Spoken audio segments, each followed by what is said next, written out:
السلام علیکم ورحمت الله وبرکاته. محترم پښتنه کله دا وایي دلته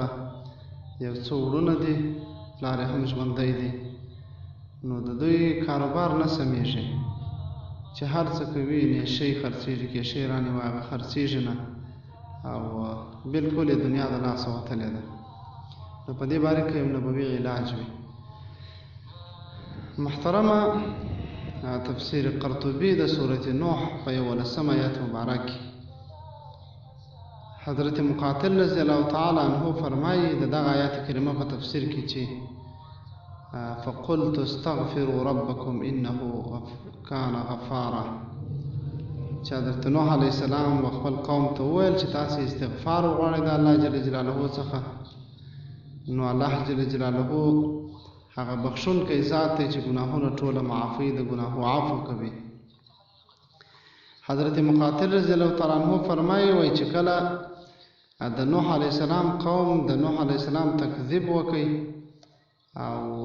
ډېره اوږده موده کې د نوح علیه السلام خبره ونه منل، نو الله جل جلاله پر دوی باندې بارانونه بند کړه او د دوی ښځو اولادونه نه زېږول 40 کاله پورې، او د دوی پسونه د دوی کښتونه دا ټوله هلاک سوه چې هر څه ته به لاس ورچوي هغه به الله جل جلاله ورته صفر کړه. باره حضرت نوح علیه السلام ته راغله او دا فریاد یې ورته وکړي چې موږ خو په داسې بد حالات کې یو. نو حضرت نوح علیه السلام باره د الله جل جلاله طرفه څخه دغه آیات کریمه ورته راوستی چې استغفروا ربکم، تاسې بخښه وغواړئ د الله څخه، استغفار وغواړئ، انه کان غفارا، الله جل جلاله همیشه بخښونکی د هغه چا لپاره دی چې هغه الله جل جلاله ته رجوع وکړي او خپل پر ګناهو باندې پښیمانه اوسي. یرسل السماء علیکم مدرارا، الله جل جلاله پر تاسې باندې راولیږي اسمان په تویولو سره د اوبو او په قسمه قسم نعمتو سره، تاسې پر الله باندې ایمان په حق سره راولئ او پر تاسې به الله جل جلاله اولادونه به درکړي او دغه رقم به الله جل جلاله تاسو ته باغونه او کښتونه او ولې درته وبیوي. نو حضرت نوح علیه السلام دغه نقصه ور وښوله چې تاسې الله جل جلاله څخه استغفار وغواړئ، خپل د ګناهو معافي وغواړئ. او حضرت قتاده رضی الله تعالی عنہ فرمایي چې رسول الله صلی الله علیه وسلم مبارک هغه خلکو ته چې هغو دنیا ته حرص درلوشته یا دنیا کې کارونه بند وه، نو علیه السلام مبارک به دغه عمل ورښوی چې تاسې د الله جل جلاله طاعت وکئ، ځکه د الله جل جلاله په طاعت کې درک دنیا والآخرت، د دنیا او د آخرت لاسته راوړنې شته چې بیا دې څه زړه وغواړي هغه الله جل جلاله درکوي. او دغه رقم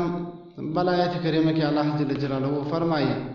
ومن یتق الله یجعل له مخرجا، څوک چې د الله جل جلاله تقوا وکړي الله جل جلاله د پاره هر ګناه پرېږدي، الله جل جلاله به هغه ته لار د ایستلو ورته خلاصه کړي. او ويرزقه من حیث لا یحتسب، او دته به د هغه طرفه څخه رزق روزي ورکړي چې د هغه طرف څخه د ګمان هم نه کېږي. نو محترمه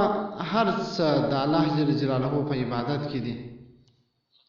چې د الله جل جلاله عبادت او د الله جل جلاله بندګۍ ته انسان رجوع وکړي، الله جل جلاله بیا ټول کارونه خپله ورته سموي. نو محترمه خپل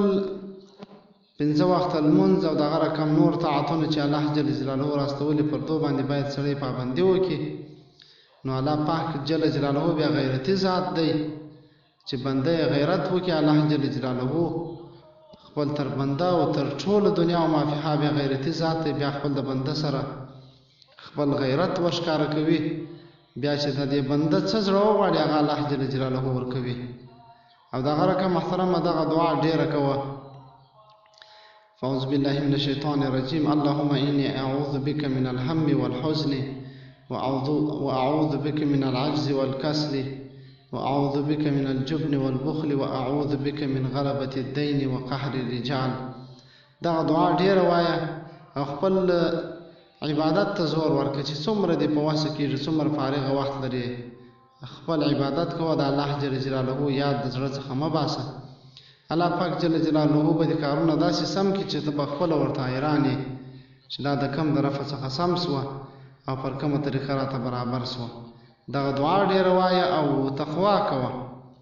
چې ماسې معمولي ګناه وي ځان ورڅخه ساته الله جل جلاله به مشکلات ټوله درته حل کړي او